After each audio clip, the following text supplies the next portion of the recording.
Secretary, yung VAT, no, which is imposed on, is there a way na ito mabawasan o maalis? Number two, ang ating population ngayon is 115.7 million. No? And I suppose in the next 5 years, this may even reach 118 or 119.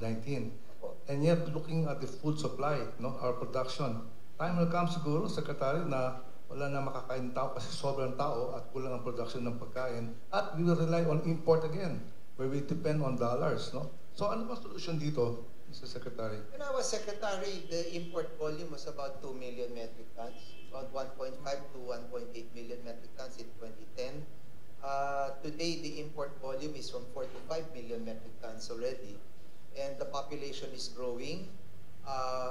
Hindi naman nadadagdagan ang sakahan natin at nakukuhaan pa nga.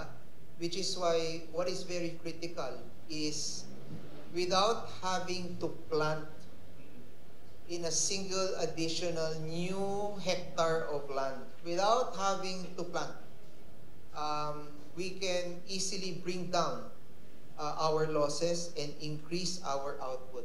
Hindi ka kailangan magtanim ng bago.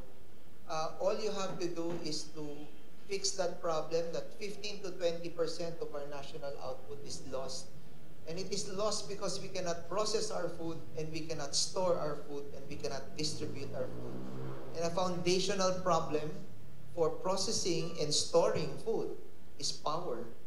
So without affordable, stable, reliable electricity and power, we cannot save on that 15 to 20%. So imagine ang rice, kung ang national output natin, 20 million metric tons. So you will mill that into rice. So sabihin na lang natin, Calculator.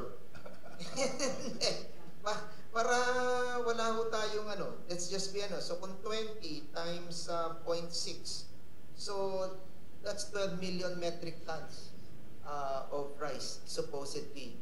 So sabihin na lang natin yung may 15% po ang nawawala doon. So sabihin natin 1.8 million metric tons.